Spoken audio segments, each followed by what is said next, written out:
Hello and a very warm welcome. You are watching Gravitas with me, Molly Gambhir.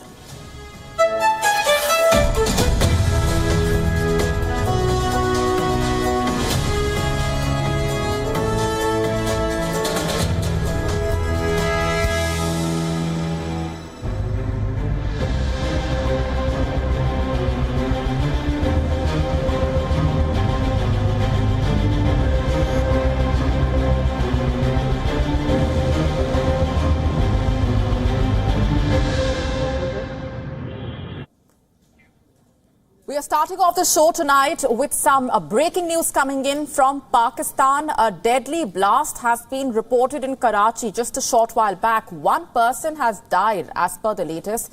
3 others have been injured. The blast, from what we know, took place in the Gulshan-e-Iqbal area of Karachi. Remember, tomorrow, Pakistan, it's a very crucial day with the elections taking place. Earlier today, 2 bombings took place in Balochistan, where 26 were killed.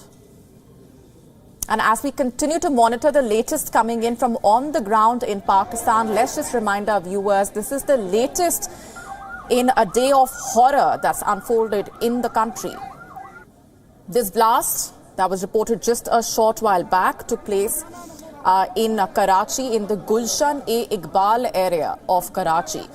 This coming just hours before Pakistan goes to the polls. Now, let's also remember that as the clock has been ticking for the country to head to the polls, there has also been growing concern over the violence on the ground in Pakistan with widespread bloodshed and violence. In fact, earlier today, 2 deadly blasts also took place. And as we get you those updates, let's just quickly go across to our correspondent, WION's Pakistan Bureau Chief Anas Malik, who is with us on the broadcast. Anas, what more can you tell us about this latest blast that's been reported?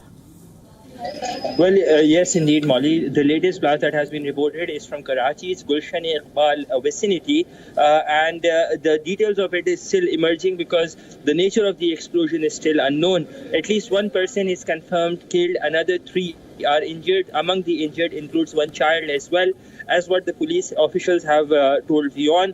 But the nature of the explosion, as I said, is still unclear, and for which the bomb disposal unit is on the ground. We've previously seen that incidents of smaller in scale in nature have happened across the country in the run-up to the elections, be that be in Quetta, be that be in Karachi, be that be in Peshawar or elsewhere in the country. So presumably this is also this could perhaps be a similar sort of an incident where a hand grenade could have been hurled, but it is pertinent to mention that Gulshan-e-Iqbal is a densely populated vicinity, and it has over about around 2 million voters that are there in that particular vicinity.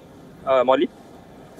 Right, we're leaving it there for the moment. Anas, thanks very much for getting us those updates on the latest blast that's been reported. Like we've been telling our viewers, 2 blasts took place earlier in the day as well. In the latest explosion, 1 person has been declared dead, 3 have been left injured.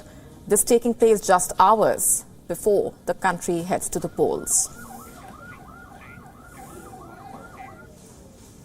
And speaking of the elections, these elections which were delayed coming at a time when, like we've been saying, the country is facing multiple challenges all at the same time, with bloodshed and violence marring the polls in Pakistan, from economic troubles, political turmoil, alleged assassination attempts. Pakistan has been on a wild ride recently. And what's more, the road to recovery seems like a distant fever dream at this point.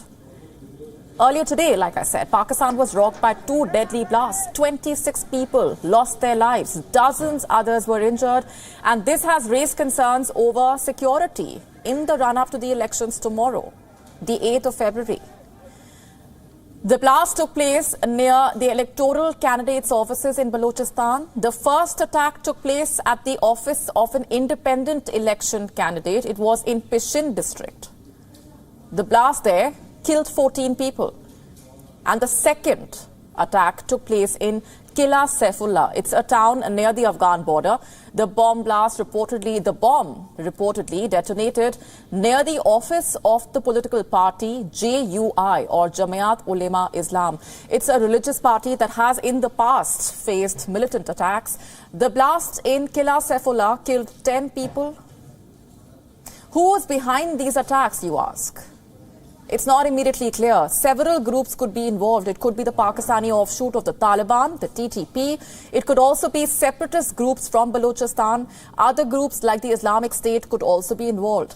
What's clear, though, is that these groups just do not like the Pakistani state. These blasts have come 2 days after 10 police officers were killed when a group of militants attacked them in Khyber, Pakhtunkhwa. And the timing of these attacks cannot be ignored. Militant attacks in Pakistan have become a routine affair during the poll season, after all. Just last week, a candidate for the National Assembly was shot dead in another part of Khyber Pakhtunkhwa. Both Balochistan and Khyber Pakhtunkhwa have a long history of strikes against Pakistan government and security targets. The Pakistani Taliban, or the TTP, the Islamic State and other militant groups have claimed hand in these attacks. In Balochistan, which is Pakistan's largest yet least populous province, the recent surge in militant activity ahead of the elections, the attacks on law enforcement, political figures, have heightened security concerns, to say the least. Just yesterday, 3 blasts took place in the Kharan area of Balochistan. Unknown armed men targeted school building that was going to be used as a polling station. A day before that, armed men opened fire on the residence of Mir Asad Baloch, the president of the Balochistan National Party Awami. The armed men launched a grenade at his house, but alert security guards returned fire, forcing the attackers to flee the site. The residence of former Deputy Chairman Senate, Sabir Baloch, was attacked in a similar fashion. Armed men opened fire at his house. There have been rampant attacks on party offices as well as election offices in the rest of Balochistan province. According to the Islamabad-based Center for Research and Security Studies, the year 2023 witnessed the number of violent incidents increase for the 3rd year in a row. This is the most recorded fatalities since 2017. Forget Khyber Pakhtunkhwa and Balochistan, even big cities like Karachi have witnessed clashes. On Monday night, a clash between the workers of Pakistan People's Party and Muttahida Qawmi Movement led to the death of a 12-year-old boy. That's the reality of Pakistan. Authorities say they are boosting security at the polling booths. But if we exclude the attacks today, there have been no less than 24 reported instances in which armed groups have attacked political leaders. Since Sunday, there have been over 40 incidents of violence in Pakistan, 40 of them. Pakistan may be trying to pull off a democratic process, but it is doing this at a time when the country is on fire. The rampant violence also raising fear among the ordinary citizens of the country. They fear that something bad will happen to them when they step out of their homes to cast their vote. And these are impediments to democracy in the country. Already, majority of Pakistanis do not trust the elections in their country. According to a survey carried out by US-based Gallup, discontent has reached a record high before the vote. 70% of Pakistanis say they lack faith in the integrity of the electoral process and the government. And why shouldn't they be worried after all? Just look at the state of affairs in the country. The world is watching closely. The international community is concerned. The US State Department has already expressed worry. Washington has warned that the violence could undermine the electoral process. It's true, elections are supposed to be a celebration of democracy, but in the case of Pakistan, democracy has been damaged. Decades of military intervention in politics means Pakistan elections are never really free and fair. Still, the world underscores the need for Pakistanis to exercise their right to choose their leaders without fear or intimidation. Why does this matter? Because it's not just democracy that is at stake. It's the stability of the entire region. Nuclear-armed Pakistan is also the 5th most populous country in the world. It borders Afghanistan, China, India, Iran, a region rife with hostile boundaries and tense ties. For the international community, a stable Pakistani government gives it a better chance of containing unrest, addressing economic challenges.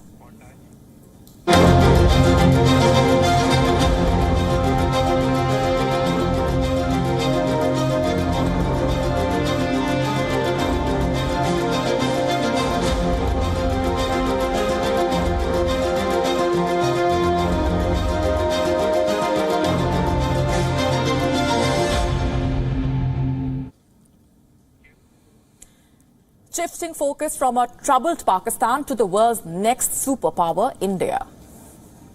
While Pakistan believes in fomenting trouble and insurgency in India's Jammu and Kashmir, India believes in pushing progress and growth in the region. I say that because India has proposed a $14 billion budget for Jammu and Kashmir, dwarfing Pakistan's $3 billion IMF bailout. And this basically underlines India's financial dedication to Jammu and Kashmir's growth and stability. You see, Pakistan loves its bluster as far as Kashmir is concerned. They are obsessed with this Indian part, but they are no friends of Kashmir. Facts on the ground will tell you that. There is great deal of discontent among people in Pakistan-occupied Kashmir. Almost every month, we get reports of people holding protests against the Pakistan government. The conditions are not good, to say the least. Inflation, food, fuel shortages, water shortage, power blackouts are a common theme there. Pakistan has been exploiting the natural resources of the region. They have given all sorts of problems to the locals there. But on the other side, the story is quite different. In sharp contrast to the economic hardships in Pakistan, which has sought a $3 billion bailout from the International Monetary Fund, India has announced the interim budget of $14 billion for Jammu and Kashmir. The proposed budget amounts to rupees 1.18 lakh crore. This is approximately $14.16 billion.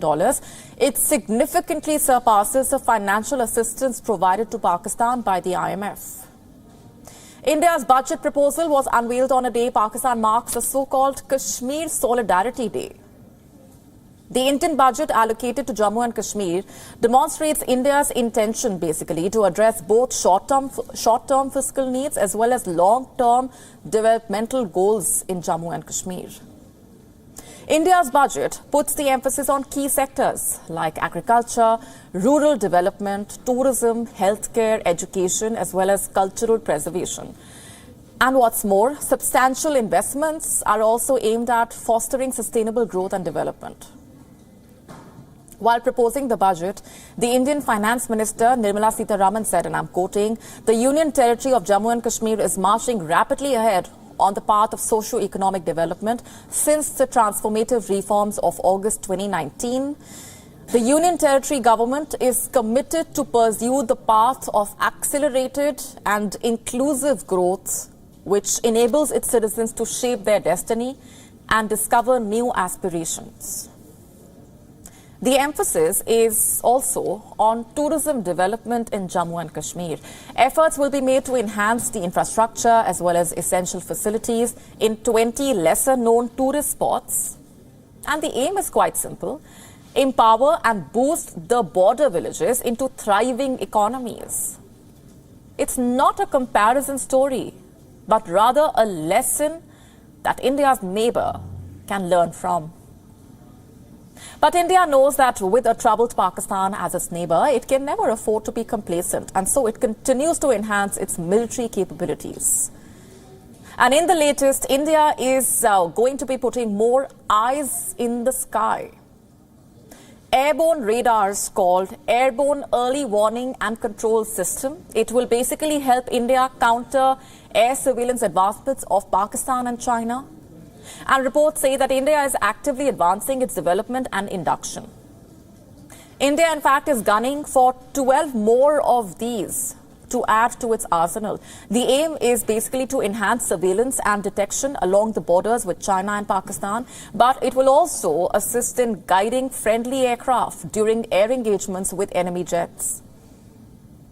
India's Defence Research and Development Organization, DRDO, and the Indian Air Force are jointly focused on developing 6 Mark 1A and 6 Mark II versions of the Netra AEW and C aircraft. These aircraft will feature advanced active electronically scanned array antenna-based radars, as well as sophisticated electronic and signal intelligence systems. It will reportedly cost around 9,000 crore rupees. The delivery of the first such AEW and C Mark II aircraft is expected in 2026 to 27. And here's why these are crucial for India.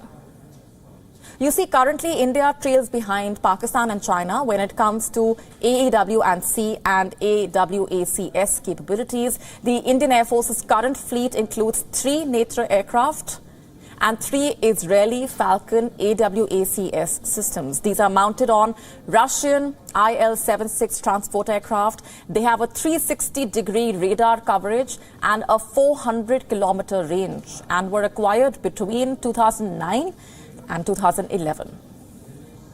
And in comparison, Pakistan operates 11 Swedish SAAB 2000 Arie AEW and C. They also have the Chinese Karakoram Eagle ZDK-03 AWACS aircraft. And China, they have about 30 AEW and C aircraft, including Kongjing 2000 Mainring, KJ-200 Moth and KJ-500 models.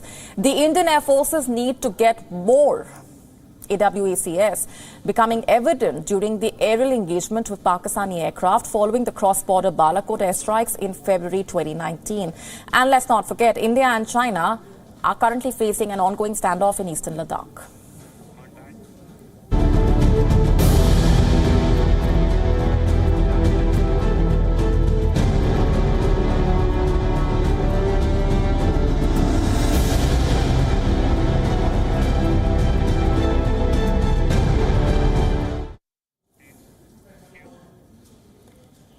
Why are Indian students dying in the US? It's a very simple question. Why are students from India or of Indian origin dying in America? Let me just start off by getting you the stories of 2 students. One was found dead in the US, the other just about managed to escape death. This is Samir Kamath. He was all of 23 years old. Kamath was a citizen of the United States, but he was of Indian origin. On Monday evening, Kamath was found dead. His body was recovered in a nature reserve in Indiana. What happened to him? Did someone kill him? Was he killed because he looked a certain way? Because he was of Indian origin? Kamath was from Massachusetts. He had completed his bachelor's in engineering from the University of Massachusetts. Kamath moved to Indiana in the year 2021. Began his master's at Purdue University and then enrolled in a doctorate program. Kamath was clearly an ambitious young man. He was supposed to graduate in the year 2025. But his dreams were cut short. The place where Kamath's body was found is a popular hiking trail. People also go there for bird watching or mushroom harvesting. But how Kamath got there or why his body was found there is not known. Authorities in the US say they are investigating the case. Quick question. What are they doing to ensure that students are safe in America? There is a video I want to show you now.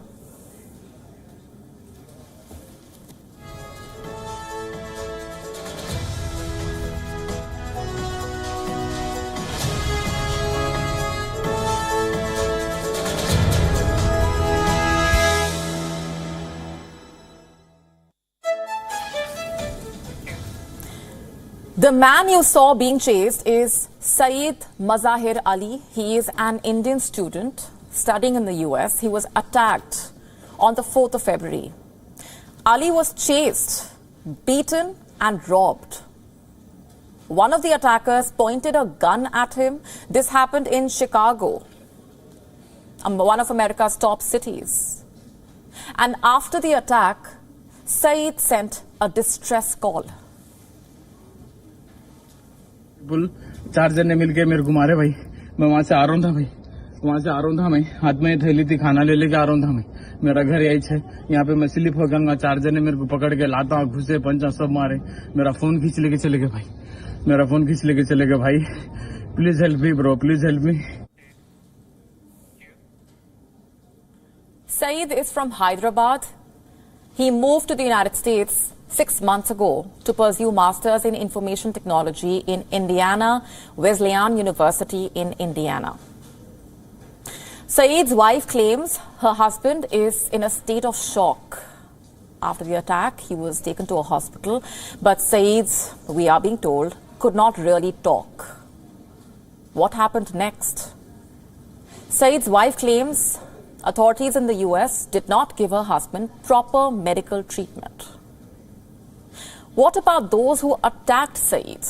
Have they been arrested? Reports say the cops don't have anyone in custody yet. In other words, they are still investigating. Speaking to US media, Saeed said, and I'm quoting, "America has been my dream country, and I came here to fulfill my dreams and pursue my masters. The incident gave me trauma." America failed Saeed, and he is not alone. In the less than 40 days, at least 5 Indian students have mysteriously died or have been killed in the US. We've been telling you the stories of these young students. 25-year-old Vivek Saini was killed by a drug addict. Vivek helped the addict, gave him food, a place to rest, but this addict hammered Vivek to death. 19-year-old Shreyas Reddy Berigeri was found dead in Ohio. He was studying in the Cincinnati's Linder School of Business. Shreyas' parents live in Hyderabad, but the 19-year-old held an American passport. How did he die? We don't know. Authorities say they don't suspect any foul play, but they have not been able to say how Shreyas ended up dead. Indian-American Akul Dhawan was found dead in Champaign, Illinois. This is Neil Acharya. He was found dead in Purdue University. This is the same university Sameer Kamath also was enrolled in. Neil had gone missing from the campus. His mother in India was worried. Neil was young, very bright. He had scored 95% in his class 10 boards, 97.2% in 12th. He had interned at top companies, won prestigious tech fests, but Neil's life was cut short. What are the US authorities doing about this? What have the investigations into these cases found? One Indian student is attacked in Chicago, another is dead. 2 students of Purdue University found mysteriously dead days apart. It's becoming hard to buy that there is really no foul play involved in these cases. On the 13th of November last year, the US Embassy in India proudly announced that the US remains the top choice for Indian students pursuing higher education abroad. It mentioned how the number of international students from India to the US has increased by 35%. Also, how Indians make up for over 25% of over 1 million foreign students in America. How about protecting these students, though? What is the US doing to ensure that Indian students are safe in America, that their American dream does not end up becoming a nightmare? Why was Saeed attacked by armed men? Why did Vivek pay the price for doing a good deed? Why did Neil not get to live his dream? These young people are leaving their parents, their families behind in India. They travel across the world in the pursuit of a bright future. Must they end up dead? Are these students being killed because they are Indian? America must answer.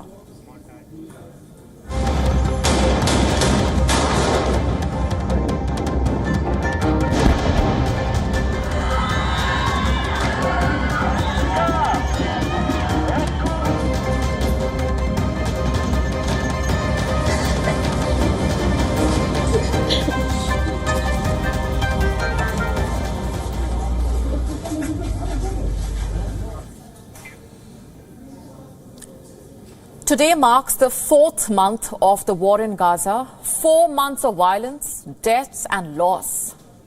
Is peace anywhere in sight? Are there any chances of the war winding down? 2 weeks ago, Israel sent a proposal to Hamas. It was negotiated by the US, Qatar and Egypt. What was on the table? A 6-week truce for the release of all civilian hostages, and in return of every hostage, Israel would free Palestinian prisoners. Now Hamas has responded. It has laid out its demands. US President Joe Biden says they are over the top, and he may be right. Hamas is not satisfied with a 6-week ceasefire. It wants the guns to be quiet for 4.5 months. Basically, it is seeking a permanent end to the war. And for that, Hamas has put forward a 3-stage plan. It wants 3 phases of truce, each 45 days long. In the first phase, Hamas would release all female Israeli hostages, males under 19, the elderly and the sick. The remaining Israeli male hostages would be released during the second phase. And in return, Hamas wants 1,500 Palestinian women and children to be freed from Israeli jails. And in the third phase, bodies would be exchanged. And by the end, Hamas expects Israel to withdraw its troops and reach an agreement on how to end the war. Now, these are some tall demands. The question is, will Netanyahu agree to them? Slim chance. But here's the thing, at least a quarter of the hostages held by Hamas have already been declared dead. And since when has Netanyahu cared about hostages anyway?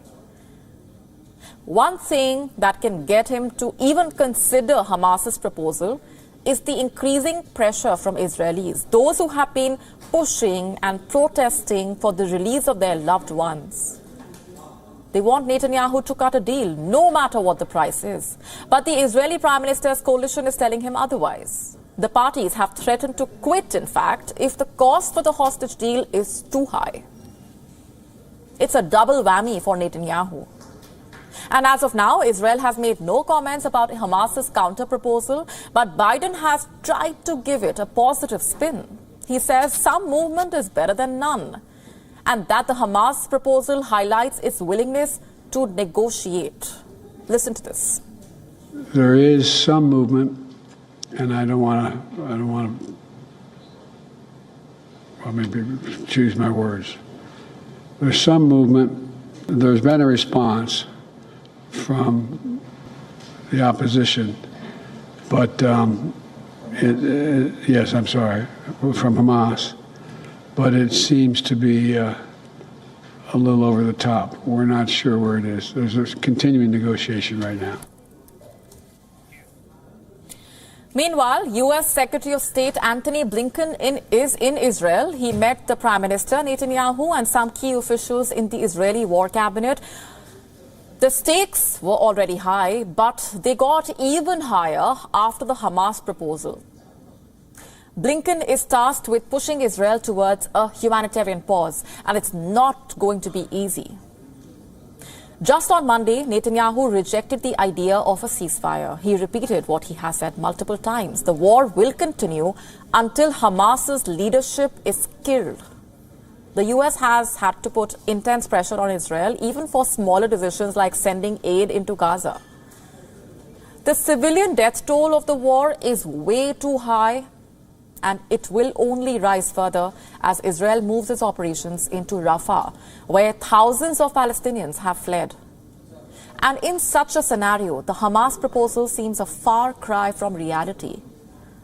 But we will still be looking out for Netanyahu's response.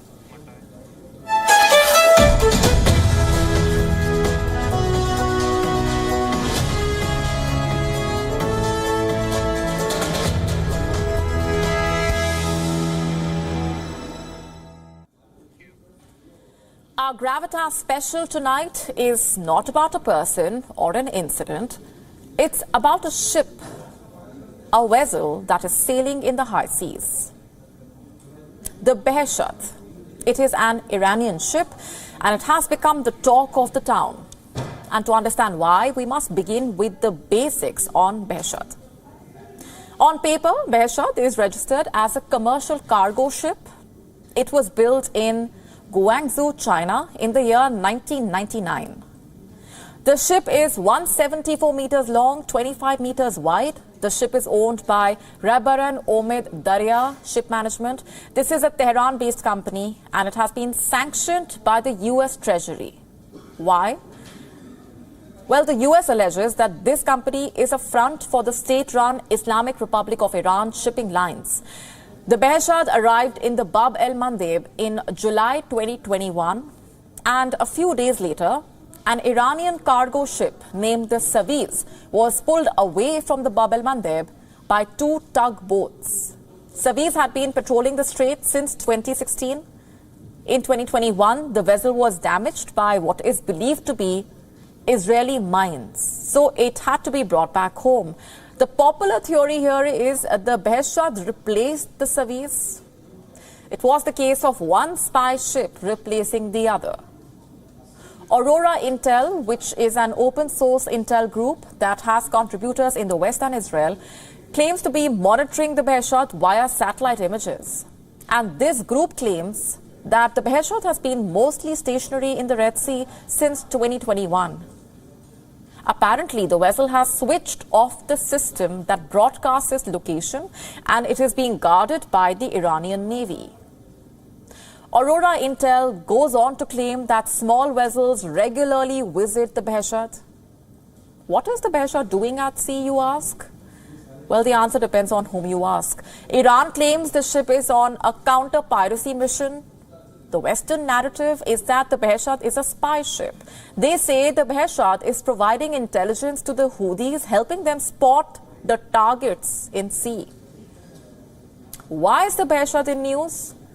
Because America has started avenging the deaths of its soldiers in an outpost in Jordan. Remember, we told you about Tower 22?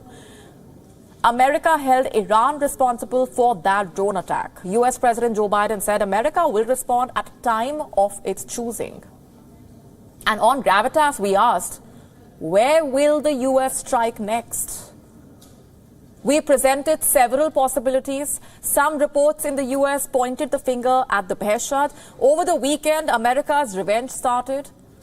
The Behshad was not hit, but the US military bombed targets in Iraq, Syria and Yemen. The US claims all of these targets were linked to Iran-backed militia. It said the revenge is not over. In other words, more strikes will follow. The question now is, will the Behshad be among America's next set of targets? Iran has warned the US, do not target the Behshad. Next question, is the Behshad really a spy ship? Like I said, Western media and analysts claiming that the Behshad has been helping the Houthis since the escalation in the Red Sea. They say the Houthis don't have the technology to target ships, to spot which ship is linked to Israel and which is not. And this is where the Behshad, they say, comes in.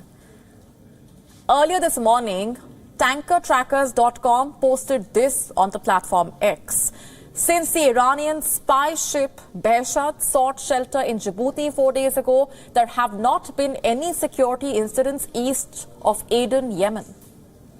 That's what the post said. And the thread goes on to claim that tensions escalated in the Gulf of Aden ever since the Behshad entered the waters. And where is the Behshad currently? As per the publicly available data, the vessel is anchored at the Arabian Sea. Is it unusual for countries to send spy ships in sea and pass them off as cargo or harmless vessels? Don't ask China. One of its spy ships is currently in the Maldives. Mali is vouching for the Xian Yang Hong 03's innocence. But given the state of affairs under President Mohammad Moizu, there isn't much else you should expect from the Maldives. Back to the Behshad. If it indeed is a spy ship, will the US target Behshad? In times of war, sure, but the US is not yet at war with Iran, you see. So bombing Behshad is not wise, not unless the US wants to escalate the situation. and risk a direct confrontation with Iran.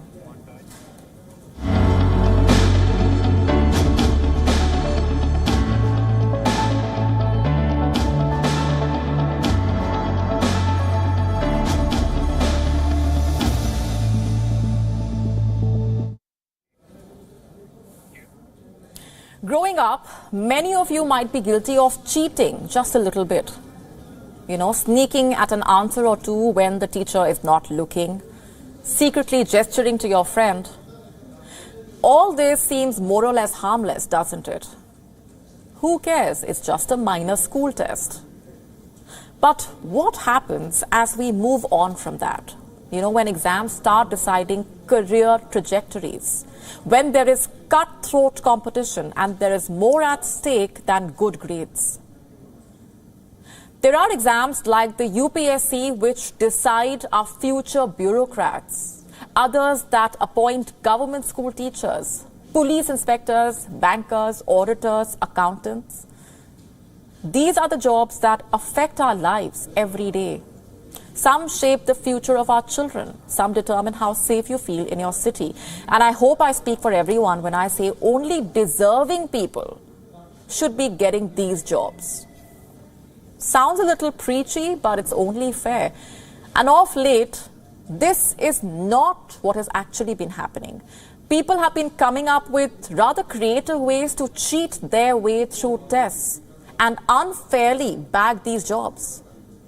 Question paper leaks in recruitment exams have become painfully common.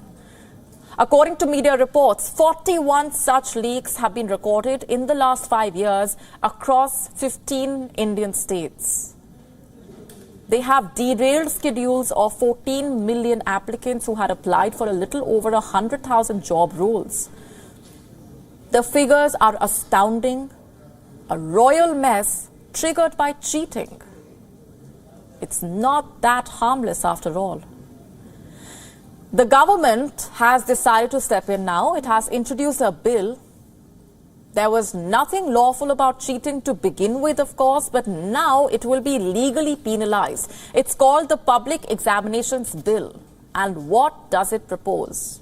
How will the offenders be punished? Will it be effective in curtailing paper leaks? Let me just break it down for you. The bill aims to prevent all sorts of unfair means. This includes leaking of question papers or answer keys, tampering with answer sheets, manipulating seating arrangements in an examination hall, violating security measures to facilitate unfair means, tampering with documents related to the shortlist and ranking of candidates, obstructing the conduct of a public examination, creating a fake website to cheat, conducting fake examinations, issuing fake admit cards or fake offer letters. The bill will cover all major government exams conducted by the Union Public Service Commission, Staff Selection Commission, Railway Recruitment Boards, the Institute of Banking Personnel Selection, National Testing Agency, and more. And coming to the punishment part, all the offences will be cognizable, meaning the perpetrators can be arrested. They will also be non-bailable and non-compoundable, as in the parties cannot enter into a compromise to drop the charges. Those caught cheating will face a jail term of 3 to 5 years and a fine of up to 10 lakh rupees. That is over $12,000. Meanwhile, any service provider engaged in organized crime can be punished with a jail term of 5 to 10 years and a penalty of 1 crore rupees, that is $120,000. What this means is that there is no wait now. Cheaters once caught will face heavy repercussions. And why shouldn't they? These practices have been going on for long enough. They hamper the chances of the deserving candidates and put notorious cheaters in positions of power. The bill promises a level field to all those appearing for exams, irrespective of their financial status, their social backgrounds. But here's one downside. The bill protects the members of Public Examination Authority. There cannot be any legal proceedings for their actions taken in good faith. But just so it happens, more often than not, exam leaks are an inside job.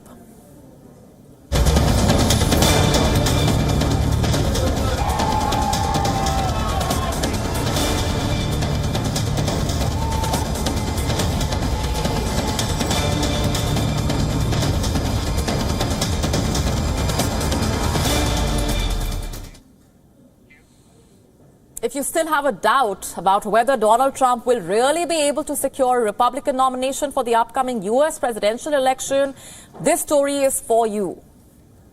This is not the story of former U.S. President Donald Trump. It is the story of his only remaining challenger in the Republican Party, and that's Nikki Haley.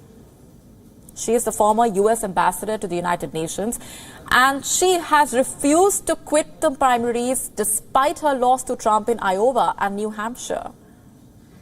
But do the Republican voters want her? Haley was left humiliated in Nevada. She contested the Republican primaries. Haley finished second. Who won? None of these candidates. Basically, what in India we call nota, none of the above. What about Trump? He did not even contest. That was his way of proving a point to Haley. The point being, she is no contest for him and should quit the race. The result also was a symbolic rejection of Nikki Haley after all. After the polls were cast, Trump posted on Truth Social a bad night for Nikki Haley, losing by almost 30 points in Nevada to none of these candidates. Watch, she will soon claim victory. What did the voters say? Well, I actually voted for none of the above here because the primary here didn't include all of the people, and I'll be going in Thursday for the caucus to vote for Trump. And speaking of U.S. elections, the king of gaffes is back at it. I'm talking about U.S. President Joe Biden. Yes, he made another blunder. He was speaking at a campaign rally when he mixed up the French President Emmanuel Macron with a former president who is long dead. Watch this for yourself. You know, right after I was elected, I went to what they call a G7 meeting, all the NATO leaders. It was in the south of England. And I sat down and I said, America's back. And Mitterrand from France looked at me and said, you know, how long are you back for? Did you hear that? Mitterrand from Germany. Dear Mr. Biden, Francois Mitterrand was president of France, not Germany, that too from 1981 to 1995. The respected leader passed away in 1996. President Biden was speaking about the G7 summit of 2020, something that took place 24 years after Mitterrand's death.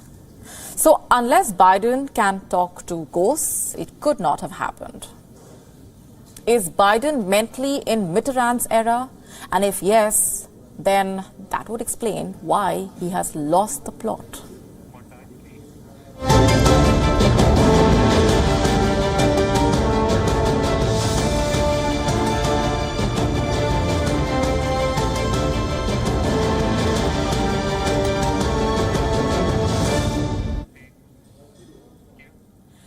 Shifting focus to Russia now, the Kremlin seems to have found a new enemy amid its war with Ukraine.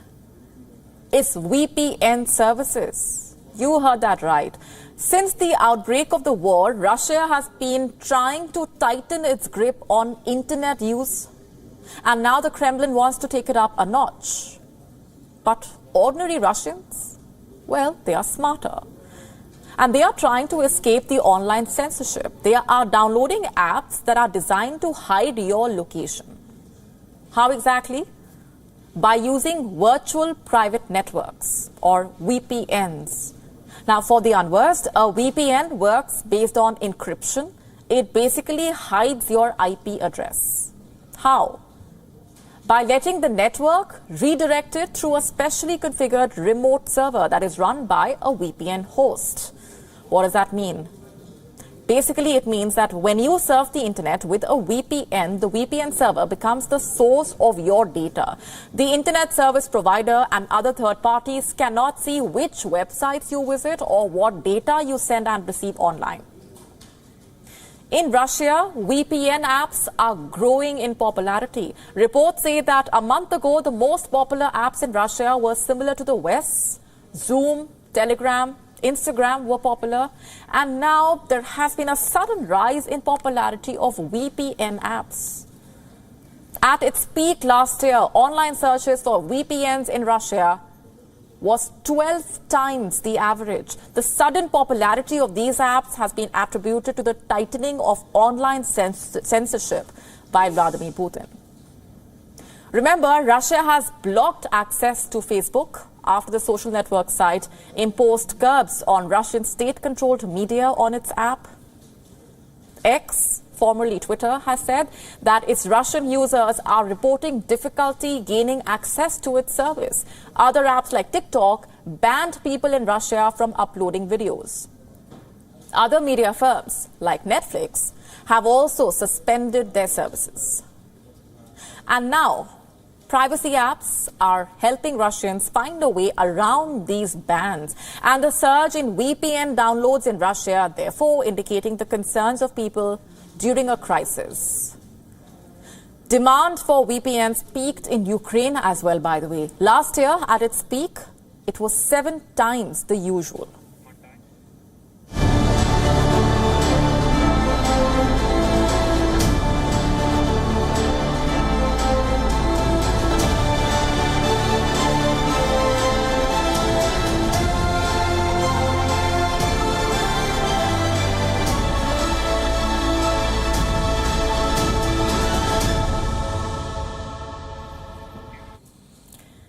Our next story is about Taylor Swift. The music sensation is making news, and this has got nothing to do with a new song or award. This is about her globe-trotting and her private jet travels. Let me break it down for you. A college student named Jack Sweeney, who is known for monitoring the private jet travels of celebrities, is facing legal action from the attorneys of Taylor Swift. The pop singer's attorneys have issued a cease and desist letter to Jack Sweeney. The college student has been accused of engaging in stalking and harassing behavior by publicly sharing real-time information about Swift's location and future whereabouts to the public on social media. Basically, they want him to stop publishing information about Swift's flights on his accounts. The legal letter stresses on the potential threat to Taylor Swift's safety and says that if Sweeney continued to publish information about the star's jet travels, she will have no choice but to pursue any and all legal remedies available to her. Meanwhile, Sweeney has reportedly justified what he has been doing by saying that he was using public information. By the way, Sweeney earlier made news as well for tracking the jet travels of Elon Musk. In fact, Sweeney also determines the carbon emissions of the flights. And that's where things get all the more interesting. Now, we all know about Taylor Swift topping the music charts, but there is another list that the singer has topped. Taylor Swift was the biggest celebrity CO2 polluter for the year 2023. She travels frequently in private jets, crisscrossing the skies, traveling between different destinations for her Eras tour and to spend time with her boyfriend, NFL superstar Travis Kelce. Her carbon footprint has been a growing matter of concern. For example, we are talking about 138 tons of CO2 emissions in just 3 months. So there has been a lot of discussion about the environmental impact of her private jet travels. The fact is, there is a long list of well-known personalities whose private jet travels have attracted concern. That includes Elon Musk, Bill Gates, Leonardo DiCaprio, and Taylor Swift is the latest on that list. And now that we have set the context, let's just go back to the letter that has been sent to the college student, Jack Sweeney. So what's the reaction been like to that letter sent by Swift's legal team? Some Swifties, or fans of Taylor Swift as they are called, are not happy to the extent that they think it is unnecessary. The fact that this is over public information that is out there has invited angry reactions from some. The fact is, all air travel results in emissions, but private jets produce much more per person. A 2023 study by the Institute for Policy Studies found that private jets emit at least 10 times more pollutants per passenger as compared to commercial planes. What is your reaction to the letter that's been sent to the college student by Taylor Swift's legal team? Was it necessary according to you or not? Should celebrities tone down as far as their private jet travels are concerned? Their celebrity status, after all, comes with the responsibility and the power to carry out positive change. Where do you stand on this? Write to us and let us know. With that, it's a wrap on this edition of Gravitas Tonight. This is me, Molly Gambhir, signing off. Thanks very much for watching. Good night.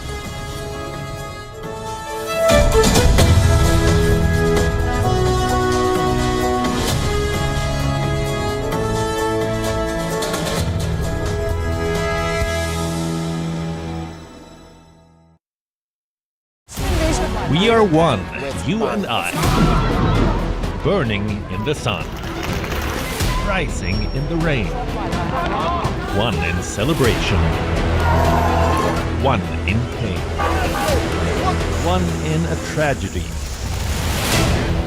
one for our rights, one in search of hope, one in our fights.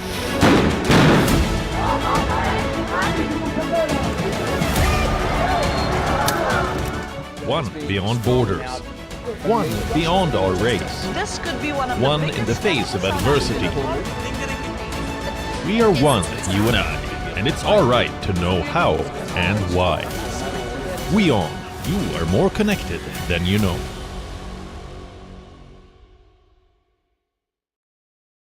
In 1979, two batchmates from CMTI teamed up with their mentor to create a small engineering design bureau. We could conceive machines from first principles, and that's where we got the confidence that can we start a consulting company where we do design for others. We have got an opportunity to make special machines for a company called Car Mobiles Limited. Once we started showing the exhibition, other auto component companies started coming to us.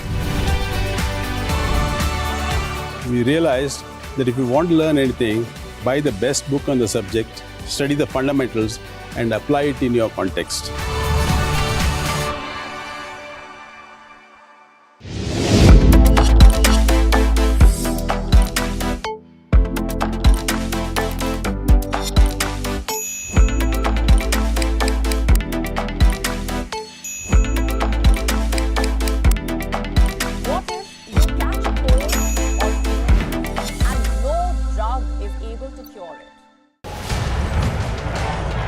As election fever grips Pakistan, WION gets you all the twists and turns.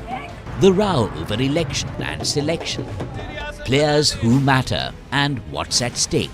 नौजवानों का मुस्तकबिल मेरी सबसे ज्यादा तवज्जो होगी। गुर्बत का खात्मा करना होगा। एक बार मौका दीजिए। अगर आप अपने हुकूक के लिए नहीं खड़े होंगे, आप गुलामों की जिंदगी गुजारे। The highs and lows as the campaign peaks. I'm Anas Malik. Catch me on WION as I bring you all the latest updates and developments from ground zero. Who will emerge as Pakistan's next leader?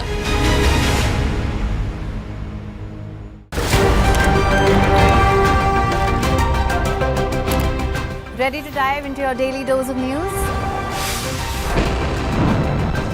Bringing you what's trending in the West and all that's setting trends in the East.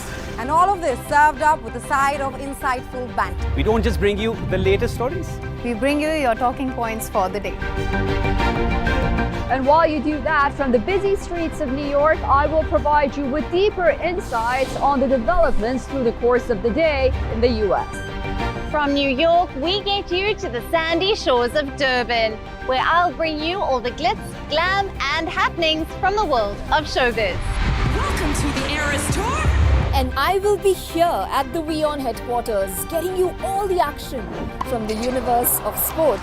All that you need to know about your favorite teams and players, right here. The show that keeps you ahead of the global curve. A conversation you'd want to be a part of. A place where news becomes an engaging exchange. We bring you stories that impact your present. This is World DNA. Join the conversation.